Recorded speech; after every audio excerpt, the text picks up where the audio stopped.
साथियों, स्वागत है आप सभी का एक बार फिर से मेरे चैनल पर। और जैसा कि आपका आईसीएमआर जेआरएफ यानी कि डीएचआर ब्रेड के नाम से जो आपका एग्ज़ाम हो चुका है, उसकी एग्ज़ाम की डेट जो है वो आपकी आ चुकी है, जो कि मैंने लास्ट वीडियो में मैंने आपको अवगत करा दिया था, जिसमें 10 जनवरी जो है वो इस एग्ज़ाम की डेट जो है वो निर्धारित की गई है। और अब पर्टिकुलर इस एग्ज़ाम को लेके जो बच्चों की क्वेरीज़ जो मुझे देखने को मिल रही है, जो बहुत सारे मैसेजेस आपके देखने को मिले कि सबसे इम्पोर्टेंट चीज़ है कि जो बार-बार इस एग्ज़ाम को लेके बहुत ज़्यादा प्रश्न चिन्ह रहता है, जो कि मैंने हालाँकि स्ट्रैटेजी के वीडियो में मैंने ऑलरेडी इसको पहले बता के रखा हुआ है, बट फिर भी बच्चों को प्रॉब्लम है कि पर्टिकुलर जैसा कि ये एग्ज़ाम पहले पीजीआई चंडीगढ़ कंडक्ट कराता था, लास्ट ईयर एनटीए ने कंडक्ट कराया, ठीक है? इस बार जो है ये एम्स को हैंडओवर कर दिया गया है, तो इससे एग्ज़ाम पर कितना इम्पैक्ट पड़ेगा? नंबर ऑफ सीट्स जो हैं वो कम हुई है, तो क्या कट ऑफ आगे जाएगा? तो किस तरीके का क्या अप्रोच रखना चाहिए? और जो बच्चे हमारे साथ पढ़ रहे हैं, उनके पास ये क्वेरी है कि भैया हम कौन-कौन से प्लेलिस्ट जो हैं वो लास्ट मोमेंट पर देख कर जाएँ। तो उन सारी चर्चाओं को हम यहाँ पे करेंगे, आपके सारे क्वेश्चंस का आंसर देंगे, जो भी आपके दिमाग में यहाँ पे सारे कह सकते हैं कि जो भी आपका पॉइंट्स हैं उनको हम क्लियर करेंगे। तो बहुत लास्ट तक ये वीडियो ज़रूर देखिएगा, आपको हर क्वेश्चंस के आंसर जो होंगे वो आपको यहाँ पे मिल जाएगा, ठीक है? तो जैसा कि आपको पता है, आपका डीएचआर ब्रेड का एग्ज़ाम जो है वो आपका 10 जनवरी को आपका शेड्यूल है। तो हम यहाँ पे टिप्स और स्ट्रैटेजी इन दोनों चीज़ों को बात करेंगे। तो सबसे पहला पॉइंट पे जो मैं बात करने वाला हूँ कि अगर आप मेरे को फॉलो कर रहे हैं, तो सबसे इम्पोर्टेंट चीज़ है कि हम कौन-सी प्लेलिस्ट देखें। तो सबसे पहली बात, अभी तो मैं ये कहूँगा कि मेरे जितने भी कंटेंट्स हैं, अगर आपने थोड़ा-सा भी 3-4 महीने पहले भी अगर आप मेरे से जुड़े होंगे और आपने वीडियोज़ मेरे देखे होंगे, तो आपको खुद ही आइडिया लग जाएगा, अगर आप थोड़े से भी सिंसियर होंगे, कि हमें कैसी स्ट्रैटेजी रखनी है और कौन से तरीके से हमें पढ़ाई करनी है। बट फिर भी अब तो ये वाली कहानी आ जाती है कि जब आपका एग्ज़ाम सर पे आ चुका है, तो जब आप छोटे बच्चे होते थे, तो आप जाते थे टीचर्स के पास कि सर इस किताब में टिक लगा दीजिए कि कौन-कौन से जो क्वेश्चंस हैं वो हमारे इम्पोर्टेंट हैं। तो हालाँकि मैं इसीलिए बिलीव तो नहीं करता हूँ, बट स्टिल फिर भी अब आप लोग कह रहे हैं तो मैं बता रहा हूँ, बट फिर भी कंटेंट्स बहुत हैं और बहुत कंसाइज़ वे में अवेलेबल है। तो मैं बस मोस्ट इम्पोर्टेंट मैं आपको बता रहा हूँ, बट फिर भी आपको मैं अदर चीज़ें भी मैं कहूँगा कि आप उनको ज़रूर पढ़ के जाइएगा, ठीक है? तो सबसे पहला अगर मैं मोस्ट इम्पोर्टेंट में कहूँ कि जो प्लेलिस्ट आपको ज़रूर देख कर जानी है, तो उसमें जो सबसे मोस्ट इम्पोर्टेंट है, सबसे पहले तो आप आईसीएमआर के नाम से जो भी प्लेलिस्ट आपको मिलती है, आप क्या करिए उसको ज़रूर देख लीजिए। तो पहला जो आप शॉर्ट लिस्ट अगर आप करना चाहें, तो जिस-जिस वीडियो में आईसीएमआर का नाम लिखा हुआ है, उसको आप ज़रूर देख लीजिए, ठीक है? अब इसमें आप कर क्या सकते हैं, तो मैं आपको सही तरीका बताता हूँ। जैसे इस प्लेलिस्ट में आओगे जिसमें हमने लास्ट 2024 में क्वेश्चन पेपर डिस्कशन किया है, इसमें लगभग 7 वीडियो है, देखने में कोई समस्या नहीं आएगी, आपको आइडिया भी लग जाएगा कि हाँ, पर्टिकुलर इस एग्ज़ाम में कैसे क्वेश्चन आते हैं। तो ये प्लेलिस्ट आपको देखनी है। इसी तरीके से आपको आईसीएमआर जेआरएफ 2023 का क्वेश्चन पेपर डिस्कशन मिल जाएगा, यहाँ भी 8 वीडियो अवेलेबल हैं, इसको देख लीजिएगा। तो मतलब ये 2 प्लेलिस्ट आपको कवर करने में दिक्कत नहीं आएगी। फिर एक मिक्स प्लेलिस्ट है जहाँ पे आईसीएमआर जेआरएफ के पीवाईक्यू सॉल्यूशन है, तो यानी कि यहाँ पे 13 वीडियोज़ हैं, इसको भी देख लीजिएगा। इसमें जैसे 2020 के क्वेश्चन पेपर हो गए, 2021 का हो गया और शायद 2022 का भी मैंने यहाँ पे डिस्कस किया है और शायद 2019 भी अवेलेबल होगा। तो ये 3 प्लेलिस्ट आप देखोगे तो आपको ये पता चलेगा कि हाँ भैया, कैसे क्वेश्चंस आईसीएमआर के एग्जाम में आते हैं, ठीक है? और उसी के लहजे में आपका आईसीएमआर जेआरएफ 2022 का प्लेलिस्ट हो जाएगा, जिसमें 9 वीडियोस अवेलेबल हैं। तो इतना तो आपको देखना ही देखना है, जिससे आपको एग्जाम का पैटर्न पता चलेगा। अब एक्स्ट्रा में आप क्या कर सकते हैं, अगर आप इतना देख लेते हैं, उसके बाद अगर आपके पास समय बचता है, तो जो आपको देखना चाहिए, उसमें आपको आईसीएमआर जेआरएफ 2024 के लिए जो मैंने लास्ट ईयर ब्रेड के लिए मैंने पढ़ाया था, या कह लो 23 के लिए मैंने पढ़ाया था, जिसमें मोलैरिटी कैलकुलेशन है, नॉर्मेलिटी कैलकुलेशन है, कुछ बेसिक्स बायोलॉजी के क्वेश्चन है, तो यहाँ पे लगभग आपको 49 वीडियोस मिल जाएँगे। हालाँकि 49 में मुझे लगता है कि 40 वीडियो के आसपास ही लेक्चर होगा, ज़्यादा नहीं होगा, क्योंकि 8-10 वीडियो तो जब मैं कोई एग्ज़ाम अपडेट करता हूँ ना, मान लो कि मैं 2023 के टाइम पे ये पढ़ा रहा था, तो भाई कोई अपडेट्स आई, तो मैंने उसको भी इसी प्लेलिस्ट में डाल दिया। तो मान के चलो 40 वीडियोस आपको यहाँ पे मिल जाएँगे। इसके बाद जो सबसे मोस्ट इम्पोर्टेंट है, जो आप आईसीएमआर के लिए कह सकते हो ना, कि जिसको आप एक्सक्लूसिवली आपको देखना है, और ये मैं कहूँ कि जितना आप इसमें टिक लगाना चाहते हैं उतना टिक लगा लीजिए, ये बहुत इंपॉर्टेंट है, ठीक है? मेडिकल का आपका चूंकि ये रिलेटेड एग्जाम है, तो यहाँ पे डिजीज एंड डिसऑर्डर को मैंने यहाँ पे कवर किया है, लगभग 34 वीडियो अवेलेबल है। ये तो आपको मोस्ट इम्पॉर्टेंट जितना आप लिख सकते हैं उतना लिख लीजिएगा, ये आपको करके जाना है, ठीक है? अब बात यहाँ तक क्लियर हो गई है। मोस्ट मोस्ट इम्पॉर्टेंट जो है वो आपकी ये प्लेलिस्ट है। इसके बाद एक सेल बायोलॉजी की प्लेलिस्ट है। अगर आप में क्षमता बचती है तो इसमें 13 वीडियोज़ हैं। इसको करने में भी आपको कोई दिक्कत नहीं आनी चाहिए। तो सेल बायोलॉजी का है जिसमें आपका सेल से क्वेश्चंस बहुत मिल जाएँगे आपको। क्लोरोप्लास्ट है, माइटोकॉन्ड्रिया, राइबोसोम, इस तरीके से मैंने सब बहुत डिटेल में इसको पढ़ा के रखा है। तो इतना आपको करना ही करना है, ठीक है? अब इसको करने के बाद अगर आपके पास क्षमता बचती है तो आप जो है ज़रूर देखिएगा जिसमें आपका डीबीटी बेट जेआरएफ 2025 का क्वेश्चन पेपर डिस्कशन और एक इस पर्टिकुलर डीबीटी को पढ़ाते समय जब ही 2025 का एग्जाम कंडक्ट हुआ है, तो उसमें मैंने 12 लेक्चर्स लिए थे जिसमें कुछ मैंने एक्सक्लूसिवली वीडियोस पढ़ाए थे जिसमें मेगा रिवीजन भी मैंने कराया था जूलॉजी का, शायद मुझे याद है। तो उनको देख लीजिएगा, हो सकता है कि आपके काम आ जाए। और चूंकि क्वेश्चंस जो होते हैं ना वो रिपीट होते हैं, तो इससे आपको ये भी पता चलेगा कि हाँ भैया सर ने जितना कहा है, अगर आप नए जुड़े हैं तो हाँ भैया सर इतना पढ़ा रहे हैं तो उनके क्वेश्चन जो है वो एग्जाम में मिलते हैं। तो जब आप 2025 का देखोगे ना तो आपको पता चल जाएगा। दूसरी चीज है कि इस क्वेश्चन पेपर में आपको कुछ क्वेश्चंस आपको मोलैरिटी के भी मिलेंगे, नॉर्मेलिटी के मिलेंगे, न्यूमेरिकल्स मिलेंगे, जिससे आपकी प्रैक्टिस हो जाएगी। या प्राइमर बनाने का हो जाता है, क्वेश्चंस पूछा जाता है, तो ये सब चीजें आपको यहाँ से थोड़ा सा आइडिया मिल जाएगा, ठीक है। अब ये कहानी हो गई। इसके बाद टूल्स एंड टेक्निक, ये आपके 23 वीडियो अवेलेबल है। इन ये भी आपका कह लीजिए मोस्ट इंपॉर्टेंट है, इसको आपको देखना है। और लास्ट में आपको life science mega revision for all JRF, यहाँ पे 14 वीडियोस अवेलेबल है। इस पर्टिकुलर प्लेलिस्ट को जब आपका एग्जाम 10 जनवरी को आपका होगा तो 9 तारीख में या 8 तारीख में आप ये वीडियो जरूर देख लीजिएगा, ठीक है। इसमें मतलब कह लीजिए कि पूरा मतलब ब्रॉड लेवल में मैंने पढ़ाया। और किस्मत अगर आपकी अच्छी रहेगी तो बहुत सारे क्वेश्चन आपको केवल इसी प्लेलिस्ट से मिल जाएगा, ठीक है। तीसरी चीज जो आपको एक और करना पड़ेगा, जिसमें आपको ये मेरी बहुत सुंदर प्लेलिस्ट है जिसको मैं अपना बहुत ही कह सकते हैं कि मैं डिसेंट प्लेलिस्ट में मानता हूँ, कि जो बहुत सारे बच्चों ने इसको पढ़ के एग्जाम भी क्रैक किया, अपने पीएचडी के इंटरव्यू भी क्रैक किए, apart from that assistant professor के एग्जाम में भी उनको हेल्प किया। तो वो जो प्लेलिस्ट है वो लक्ष्य डीबीटी जेआरएफ 2025 के नाम से है, मतलब 2023 के लिए मैंने पढ़ाया था। इसमें आपको, चूंकि भाई ऑब्वियस सी बात है 109 वीडियोस हैं तो ये आप नहीं कवर कर पाओगे, तो इसको मत कवर कर पाओगे। लेकिन इस प्लेलिस्ट में जब आप जाओगे ना तो लगभग जो शुरू के लगभग 10 से 15 वीडियो जब आप आओगे ना, तो यहाँ पे आपको न्यूमेरिकल्स के क्वेश्चंस मैंने बताए हैं कि मान लो कि किस तरीके से आप क्या कहते हैं कि आप जो है मोलैरिटी कैलकुलेट कर सकते हैं, नॉर्मेलिटी कैलकुलेट कर सकते हैं, ठीक है? या जो भी आपका N1 V1 डाइल्यूशन का क्वेश्चन देते हैं, उनको आप कैसे सॉल्व करेंगे? तो ये 10 से 15 क्वेश्चन जो है ना वो मतलब वो तो ऐसे मैंने इसको पढ़ाया है कि ये इंटरव्यू में भी आपको काम आएगा। तो ये आपको देखना है। अब इसके बाद जब आप इतना कर लेते हो, अगर आपके पास क्षमता बचती है और आपको लगता है कि नहीं, मान लो कि सपोज दैट अगर आपको लगता है कि नहीं मुझे मॉलिक्यूलर बायोलॉजी थोड़ा सा रिवाइज करना चाहिए, बायोटेक रिवाइज करना चाहिए, तो दोनों ही प्लेलिस्ट बने हुए हैं, इनको कर लीजिएगा। अपार्ट फ्रॉम दैट ये भी एक प्लेलिस्ट है जिसमें लक्ष्य CSIR डीबीटी ICMR JRF नाम से है, और ये एक आपका 2025 2.0 है। तो ये भी आपकी बहुत बढ़िया है। इसमें मैंने लगभग बायोटेक्नोलॉजी पढ़ाई है, और इसमें लगभग आपको जो ये वाली प्लेलिस्ट है इसमें आपको बहुत अच्छे अच्छे टॉपिक्स मिल जाएंगे। जैसे आपको कैंसर मिल जाएगा, एपोप्टोसिस मिल जाएगा, ऑटोफेजी मिल जाएगा। तो इस तरीके के जो आपके यूनिक टॉपिक्स हैं वो मैंने कवर करके रखा है। बट फिर भी मैं कहूँगा कि अगर आप, ये तो बात की बात है कि 15 दिन में आप इतना कवर कर पाना मुझे नहीं लगता है कि आसान होगा। बट इसको आप सेकंड राउंड के लिए रखिएगा, अगर आपसे हो पाता है तो करिएगा। अदरवाइज जो आपको डेफिनेटली आपको जो करनी है वो आपको ये वाली प्लेलिस्ट में आपको क्वेश्चन पेपर डिस्कशन 2025 के इनिशियली के 10-15 वीडियोस करने हैं, मेगा रिवीजन करने हैं, और टूल्स टेक्निक आपको देखना है। और बाकी ये जो पहली स्लाइड की जो प्लेलिस्ट है ये तो आपको देखना ही देखना है, ठीक है। ये आपको देखना ही देखना है, ठीक है। अब यहाँ तक क्लियर हो गया।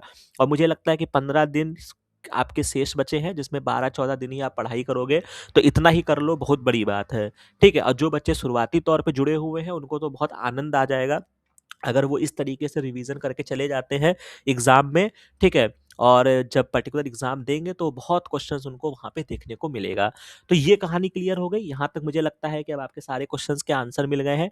अब इसके बाद अगर एक कह सकते हैं ना संख्या ऐसी भी है कि जो कह सकते हैं या जो जिनकी क्वेरीज है कि नहीं सर मैंने तो आपने जितना बताया है ये मैंने सब कुछ पढ़ लिया है, तो उनके लिए मैं क्या कहूँगा, उनके लिए मैं ये कहूँगा कि अगर आपने सब कुछ पढ़ लिया है तो आप एक काम करिएगा, आप एनसीईआरटी की बायोलॉजी उठाइएगा लास्ट मोमेंट पर, आप इसमें से एक बार रीड आउट कर लीजिएगा, ठीक है। अब पूछोगे कि सर क्या अब हम 11th-12th की एनसीईआरटी पढ़ें? जी, बिल्कुल पढ़िए, क्योंकि अगर आपने हमारे साथ पढ़ा है तो मैंने बहुत सारे क्वेश्चंस का रेफरेंसेस जो है वो आपको एनसीईआरटी से दिखाया है। अभी मैंने जो लास्ट 3 वीडियोज़ जो मैंने अभी आपको आईसीएमआर के क्वेश्चन भी मैंने सॉल्व कराए थे डीएचआर ब्रेड के, वहाँ पे मैंने जो रेफरेंसेस दिए थे वो मैंने एनसीईआरटी का दिया है। बहुत सारे बच्चों का कमेंट्स आता है कि सर ये जो आप पढ़ा रहे हैं आपके कौन से बुक का रेफरेंस है? तो कोई यूनिक बुक नहीं है कि कोई मैं आसमान से लेके आता हूँ या कोई बहुत इंपॉर्टेंट है या कुछ ऐसा है वैसा है। आपकी बेसिक एनसीईआरटी से मैं पढ़ाता हूँ, जिसमें आपकी बायोलॉजी की एनसीईआरटी हो गई और जो-जो चैप्टर्स आपके ओवरलैप करते हैं, जैसे समझिएगा बात को, जैसे मान लो फोटोसिंथेसिस है, रेस्पायरेशन है, डीएनए का रेप्लिकेशन है, ठीक है, मॉलिक्यूलर बायोलॉजी है, वो तो एक नीट का बच्चा भी पढ़ता है ना, तो कम से कम जो बातें एनसीईआरटी में लिखी हैं उनको तो एक बार रीड आउट कर सकते हो। या इसके अलावा आपका जब आप इसमें जाओगे ना तो बहुत सारे ऐसे चैप्टर्स आपको मिल जाएंगे, हार्मोन, जैसे आप भी सोच रहे हो ना कि आईसीएमआर का एग्जाम है, मैंने भी अपने प्लेलिस्ट में बहुत अच्छे से पढ़ाया है। इस वाले प्लेलिस्ट में आओगे, क्या बोलते हैं, ये जो आईसीएमआर जेआरएफ 2024 वाला है, इसमें मैंने हार्मोन्स, एक-एक हार्मोन्स मैंने डिटेल में पढ़ाए हैं। ठीक है? तो कोई ऐसा चीज़ नहीं है कि जो आपका कवर नहीं है, लेकिन फिर भी अगर आप बहुत शॉर्ट में पढ़ना चाहते हो, तो इसमें जैसे 11th-12th में जो आपके हार्मोन्स चैप्टर हैं, उनको पढ़ सकते हो। ठीक है? तो इस तरीके का जो टॉपिक्स हैं वो आप वहाँ से उठा लीजिएगा और अपार्ट फ्रॉम दैट जो मेरे कंटेंट्स होते हैं वो बायोटेक्नोलॉजी की भी एनसीईआरटी आती है, जो मैंने रिवील किया है। बहुत सारे लोगों को ज्ञान नहीं है कि बायोटेक की भी एनसीईआरटी आती है। इसमें आपको जितने भी मैंने बायोटेक्नोलॉजी आपको पूरा वृहद तौर पे पढ़ाया है, बहुत सारे जो मैंने आपको टेक्निक्स पढ़ाई हैं वो आपको बायोटेक की बुक से मिल जाएगा। तो अगर आप इच्छुक हैं तो आप इसमें से भी आप अपना रिवीजन कर सकते हैं, क्योंकि बहुत शॉर्ट में आपको पता है ना, एनसीईआरटी जो होता है वो फर्जी बातें नहीं लिखता है, जो काम की बातें होता है वही लिखता है। तो अगर आप इसमें से रिवाइज़ कर लोगे ना, मान लो कि कुछ नहीं समझ में आया, तो केवल एनसीईआरटी के जो बुक में जो इम्पोर्टेंट चार्ट्स वगैरह बने होंगे ना, उनको भी अगर पढ़ लोगे ना, तो भी कम से कम 4-5 क्वेश्चन आपके बन जाएँगे, ठीक है? तो ये चीज़ कर लेना, बात समझ में आ गई और आपको इस बात का भी आंसर मिल गया कि सर कहाँ से पढ़ाते हैं? सर भैया एनसीईआरटी से पढ़ाते हैं और जो ऑथेंटिक बुक होती है वहीं से पढ़ाते हैं। तो आप थोड़ा-सा भी सिंसियर होगे, तो आप उनको कैच कर लोगे, ठीक? अब ये वाले क्वेश्चन का भी आंसर आपको मिल गया। अब आगे बढ़ते हैं, दूसरा क्वेश्चंस पे आते हैं कि हाँ, अब एक चीज़ और आपकी बात आती है कि सर कितना क्वालिफाइंग मार्क्स हम रखें या क्या कट ऑफ हो सकती है? तो इसके रिगार्डिंग मैं आपसे यही कहना चाहूँगा कि मेरा एक वीडियो अवेलेबल है, क्योंकि बहुत सारी चीज़ों पे ना दोबारा से चर्चा करना उतना सुलभ भी नहीं होता है, उतना सही भी नहीं होता है, क्योंकि हमें बहुत कम समय है और बहुत ज़्यादा कार्य करना है। इसी वजह से स्मार्ट तरीके से अप्रोच से काम करना चाहिए। तो सबसे पहले अगर आप पूरे तौर पे आईसीएमआर का इतिहास, आईसीएमआर की क्या कट ऑफ रही है 20 में, 22 में, 23 में, ठीक है? या 24 का जो रिज़ल्ट आया उसपे मेरा क्या व्यू था, कितनी फेलोशिप थी, क्या कट ऑफ गई, तो उसके लिए आप ये पर्टिकुलर वीडियो जाके देख लेना, ठीक है? और उसके अलावा कितना क्वालिफाइंग मार्क होना चाहिए ये भी मैंने लास्ट ईयर बताया था। तो ये दोनों वीडियो जब आप देखोगे ना, तो आपको कट ऑफ को लेके एक बहुत अच्छा पिक्चर आपके दिमाग में क्लियर हो जाएगा, ठीक है? अब उसका जो निचोड़ है वो मैं आपको बता देता हूँ कि इन सारी जो वीडियोज़ जब आप देखोगे और आप मुझसे पूछोगे एक लाइन में कि सर हम कितने मार्क्स को टारगेट करें? तो मैं आपको यही कहूँगा कि आप अपना वहाँ पे बेस्ट दीजिए और मान लीजिए कि जो भी आपका एग्ज़ाम है, क्योंकि अभी देखिए टाइम भी ओवरलैप कर रहा है। अभी तक ये एग्ज़ाम केवल 2 घंटे का था। अब की बार शायद ये एग्ज़ाम 3 घंटे का है, तो आपके पास 1 घंटे का टाइम भी ज़्यादा है। तो भैया आप क्वेश्चंस भी अच्छे से देख सकते हो, ठीक है? दूसरी चीज़ ये है कि लास्ट ईयर का जो क्वेश्चन पेपर जब आप इस वीडियो को देखोगे, तो मैंने बच्चों की सक्सेस स्टोरी भी शेयर किया है, ठीक है? वहाँ पे जब आप देखोगे ना, तो मैंने वहाँ पे बताया है कि बच्चों के लास्ट ईयर 50% मतलब एक नेशनल लेवल का जो कॉम्पिटिटिव एग्जाम है, मान लो 150 नंबर का पेपर था तो 75 नंबर लाना मुश्किल था। बात समझिएगा। तो इनका जो लेवल होता है वो ऐसा होता है कि कभी-कभी आप उतने ही नंबर नहीं ला पाते हैं। अब क्या होता है कि जब आपके दिमाग में ये चीज़ें पहले से फिक्स रहेगा ना कि मुझे इतने करने हैं, तो क्या करोगे आप नेगेटिव कर दोगे। तो इसी वजह से एक डिसेंट है भाई, मान लो कि आपका 150 नंबर का पेपर है, तो 50% का टारगेट करिए कि मुझे कैसे भी करके 75 नंबर लाने हैं इस एग्जाम में, ठीक है? तो इस चीज़ को आपको टारगेट करना है और मिनिमम 50 नंबर तो मुझे करने हैं। मान लो कि सपोज़ दैट आप एग्जाम में आप बैठे हो, 60 नंबर तक आप पहुँचे, 65 नंबर तक पहुँचे, तो छोड़ देना करके भाई, क्योंकि लास्ट ईयर इतने नंबर पे भी बच्चों के सिलेक्शन हो गए। लेकिन अब एक चीज़ यहाँ पे और भी आती है, भाई आपने 60-65 कर लिया, अब आप सोच रहे हो कि नहीं भैया लाओ मुझे 75 तक करना है, मुझे और करना है। अब आपने क्या किया, 10-15 क्वेश्चन को करने के चक्कर में आपने नेगेटिव कर दिया।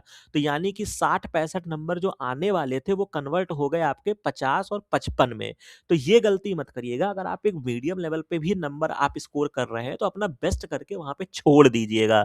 ठीक है? बाकी जब एग्ज़ाम आपका नज़दीक आएगा तो 10 तारीख को जब आपका एग्ज़ाम रहेगा तो 7-8 तारीख में जब मैं एक आपका ऑल द वेरी बेस्ट का वीडियो बनाऊँगा तो वहाँ पे मैं क्या आपको एग्ज़ाम के डे क्या स्ट्रैटेजी फ़ॉलो करनी है, वो मैं आपको समझा दूँगा। ठीक? ये कहानी आपको समझ में आ गई? इतनी बात समझ में आ गई? तो कुल मिला के अभी दिमाग में प्रेशर नहीं लेना है कि भैया नंबर ऑफ सीट्स कम हुई है तो कट ऑफ क्या जाएगा, या हम इस कैटेगरी से हैं, हम उस कैटेगरी से हैं तो हम इतना करें, उतना करें। कुछ नहीं, बस आपको 50% का अप्रोच लेके चलना है। और जो मैं एक चीज़ और भी मैं यहीं पर आपको क्लियर कर देता हूँ, आपका ए, बी और सी सेक्शन है। आप अपने बायोलॉजी वाले सेक्शन पे ज़्यादा फ़ोकस करिए। सेक्शन ए जो है वो ऊट-पटांग इनका सिलेबस है। कुछ भी दे देंगे, टाइम आपका वेस्ट होगा। अगर आपकी थोड़ी-सी भी रीज़निंग-विज़निंग सही होगी, मानसिक योग्यता सही होगी, तो उसमें से कर लोगे, नहीं कर पाओगे तो भी वहाँ पे ऐसा नहीं है कि आपको सेक्शन ए क्वालीफाई करना ही करना है। ठीक है? अगर सेक्शन ए में 0 नंबर भी लाओगे ना और बी और सी तुमने अच्छे से कर दिया, तो भी तुम सेलेक्ट हो जाओगे। तो इसका लोड मत लीजिए। और सेक्शन ए, एक चीज़ और भी याद रखिएगा, कोई कितना भी हार्ड बनाएगा ना, 4-5 क्वेश्चन तो हर आदमी कर लेता है। ठीक है? तो ये आपका 4-5 क्वेश्चन, और अगर थोड़ा भी आपकी रीज़निंग, मैथ और ये थोड़ी एप्टीट्यूड अगर आपकी अच्छी होगी, तो 10 क्वेश्चन बना ले जाओगे। ठीक है? तो ये अपने ऊपर बिलीव करो। इसके लिए कोई बहुत स्पेशल लेक्चर मत सोचो कि हम इनसे पढ़ लें, उनसे पढ़ लें, ये बुक पढ़ लें, वो बुक पढ़ लें। तो उसके चक्कर में मत पड़िए, जो मेरा एक बहुत ही इम्पोर्टेंट सजेशन है। ठीक है? नहीं तो फिर हो जाएँगे परेशान, एग्ज़ाम में आपका अपना टाइम भी लॉस होगा और अपने सेक्शन पे फ़ोकस नहीं कर पाओगे, ठीक है? तो इस वजह से ये वाला ध्यान रखिएगा। एक और इम्पोर्टेंट पॉइंट जो बच्चों के दिमाग में आ रही है कि सर हमने सेक्शन सी में बायोटेक लिया है, बायोलॉजिकल साइंस लिया है, ठीक है? या हमने जूलॉजी, बॉटनी जो भी इनका चीज़ें हैं, ठीक है? बायोटेक्नोलॉजी है, बायोलॉजिकल साइंस है, तो कौन-सा आसान होगा, कौन-सा मुश्किल होगा, या इसके लिए हम क्या पढ़ें? तो मेरा सिंपल सा कहना है, आप उन जो कि मैंने क्वेश्चन पेपर भी डिस्कस आपको करा दिया है, जो आप इन पूरे वीडियोज़ में जो मेरी एनालिसिस भी देखोगे ना, उसमें मैंने ये बात बोला भी है कि भैया इनके पेपर का जो पैटर्न का जो तरीका है, जो इन्होंने अडॉप्ट किया है लास्ट ईयर से, वो नहीं सही है। आप सेम डे 3 डिफरेंट पेपर एक लेवल का नहीं सेट कर सकते हैं, चाहे वो कोई भी इंसान हो। तो ये तो इनका तरीका ही गलत है। अब यहाँ पर बात आती है कि थोड़ा-सा आपका लक फैक्टर काम करेगा, या ये कह लीजिए कि उस पर्टिकुलर टाइम पर कौन-सा पेपर ईज़ी गया, हार्ड गया, तो ना उसकी कोई कल्पना कर सकता है। आपके हाथ में जो आएगा वो वही आपको, मतलब कह सकते हैं ना, उसी को ही आपको अटेम्प्ट करना है। ठीक है? तो मुझे नहीं लगता कि वहाँ पर भी आपको कुछ बहुत ज़्यादा सोचने की आवश्यकता है। नॉर्मल भैया, चाहे वो बायोलॉजिकल साइंस हो, चाहे वो बायोटेक्नोलॉजी हो, चाहे वो जूलॉजी हो, डीएनए, आरएनए, प्रोटीन तो आपसे पूछा ही जाएगा, इम्यूनोलॉजी आपसे पूछा ही जाएगा, ठीक है? डीएनए, आरएनए, प्रोटीन नहीं बदल जाएगा, कार्बोहाइड्रेट नहीं बदल जाएगा, बेसिक बायोलॉजी नहीं बदल जाएगी। तो आपको वो माइंडसेट के साथ जाना है कि नहीं भैया ठीक है, हमको जो भी मिलेगा, हम एक बायोलॉजी के स्टूडेंट हैं और हम अच्छे से अपना लाइफ साइंस करेंगे, ठीक है? तो मोटा-मोटा आपको क्या करना है, आपको लाइफ साइंस समझ के क्या करना है, एग्ज़ाम में जाना है और उसी को समझ के आपको अपना पेपर अटेम्प्ट करना है। यहाँ तक बात क्लियर हो गई? ये भी पॉइंट मैंने क्लियर कर दिया। अपार्ट फ्रॉम दैट, अब चूँकि आपको ये भी हो सकता है नए जुड़े हों या कोई भी चीज़ें हों कि भैया आप हमारे साथ ही क्यों पढ़े, भाई इतना क्रिटिकल टाइम है आपके लिए, आप और भी चीज़ें देख सकते हैं, कर सकते हैं।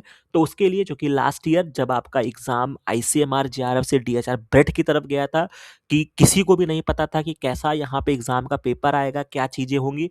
तो इन्हीं प्लेलिस्ट जो मैंने अभी आपको रिकमेंड किया है, इन्हीं प्लेलिस्ट को पढ़कर, क्योंकि मैं इस बात में बिलीव नहीं करता हूँ कि मैं हर बार एक नया 2.0, 3.0, 4.0, 5.0 मैं लेकर आऊँगा, क्योंकि मुझे अपने ऊपर बिलीव है, मुझे अपने बच्चों के रिज़ल्ट पे बिलीव है कि उस प्लेलिस्ट को पढ़ के जब वो बच्चा अच्छा किया है, तो यानी कि उस प्लेलिस्ट में ऐसी कोई कमी नहीं है कि जो मुझे दोबारा रिकॉर्ड करना पड़े। बात समझिएगा, नॉलेज एनहांस हो सकती है, उसको थोड़ा अपग्रेड वर्ज़न में मैं बना सकता हूँ, बट स्टिल ऐसा नहीं है कि मुझे वो 2.0, 3.0 करना पड़े। बात समझिएगा। तो इन्हीं प्लेलिस्ट को पढ़ के ही बच्चे जो हैं वो ऑल इंडिया रैंक जो है वो आपके प्रोड्यूस किए हैं। तो यहाँ पर उनके मैसेजेस भी आपको मिल जाएँगे। इस पूरे वीडियो में जाओगे, देख लो, ऑल इंडिया रैंक 9, 4, 34, 79, मतलब जिस टाइम पर प्रिडिक्ट कर पाना मुश्किल था कि एग्ज़ाम का क्वेश्चन पेपर कैसा आएगा, मेरे जो गाइडेंस थी उसके अकॉर्डिंग बच्चों ने इतनी अच्छी परफॉर्मेंस की। बाकी डिटेल वीडियो है, बच्चों के उसमें अपनी प्रतिक्रियाएँ हैं, उनके संदेश हैं, उनकी भावनाएँ हैं, तो उनको भी आप समझ सकते हैं कि हाँ भैया यहाँ पे जो चीज़ें हैं वो जेन्युइन है। Apart from that ICMR JRF 2023 के लिए भी हमारे जो ऑल इंडिया रैंक जो थे वो यहाँ पे निकल कर आए हैं। तो ये मुझे लगता है कि 2 चीज़ें काफ़ी इनफ है आपको समझने के लिए कि आप जिस जगह पर आ गए हैं, वो आपके डीएचआर, आईसीएमआर, ब्रेट या यूँ कह लीजिए आईसीएमआर जेआरएफ के प्रिपरेशन के लिए बहुत ही अच्छी जगह है, ठीक है? बाकी तो फिर देखते हैं क्या एग्ज़ाम में आता है और बहुत ज़्यादा चीज़ें प्रेडिक्ट नहीं की जा सकती है। प्रेज़ेंट में जिए, अपना अच्छा करिए, अपने 15 दिन को रिवीज़न अच्छे से करिए और जो कि मैं बार-बार बोलता हूँ कि बायोलॉजी एक ऐसा सब्जेक्ट है जिसमें आपको रिवीज़न बहुत कायदे से करना होगा, ठीक है? मतलब मैं तो बहुत ज़िम्मेदारी से बोलता हूँ कि मुझे भी एग्ज़ाम में बैठा दो और मैं रिवीज़न नहीं करा हूँगा, तो मैं भी गलती करके आऊँगा, ठीक है? क्योंकि मुझे इस बात कहने में कोई झिझक नहीं है क्योंकि बायोलॉजी जो होती है ना, आप मैथ में क्या होता है कि आपने कोई फ़ॉर्मूला रट लिया तो अगर आपको वो फ़ॉर्मूला याद है, आपने उस वैल्यू को पुट किया तो आप अपने आंसर तक पहुँच जाओगे। लेकिन बायोलॉजी में क्या होता है कि जब तक आप रिवाइज़ नहीं करोगे ना, इतने सारे टॉपिक्स होते हैं, इतनी सारी चीज़ें इंटरकनेक्टेड होती हैं। कभी-कभी वो किसी स्पीशीज़ का नाम पूछ लेगा, कभी-कभी किसी मतलब पूछ लिया कि भैया मेटाजेनेसिस किसमें होती है, ठीक है? इस तरीके के सीधा वन लाइनर क्वेश्चन्स पूछ लिया। अब आपको नहीं याद आ रहा है, तो नहीं याद आ रहा है कि भाई कौन-सा अमाइनो एसिड फॉस्फोराइलेशन होता है या कोलेजन में कौन-सा है। तो इस तरीके की चीज़ों के लिए आपको बायोलॉजी अच्छे से रिवाइज़ करना होगा। तो बहुत ज़्यादा आप नए टॉपिक्स की तरफ मत जाइए। जो कंटेंट्स अवेलेबल हैं, उनको पी जाइए। बस एक शब्द मैं बोलूँगा, पी जाइए। जितने कंटेंट्स मैंने आपको बताए हैं उनको देख लीजिए। बाकी जब आप पढ़ते हैं, अगर आप हमारे स मेंबरशिप लेते हैं, हमसे संवाद करते हैं, अगर आप मेरे को मैसेज करोगे, मेल करोगे कि सर मैंने ये टॉपिक पढ़ना है, मुझे मैं कहाँ से पढ़ूँ?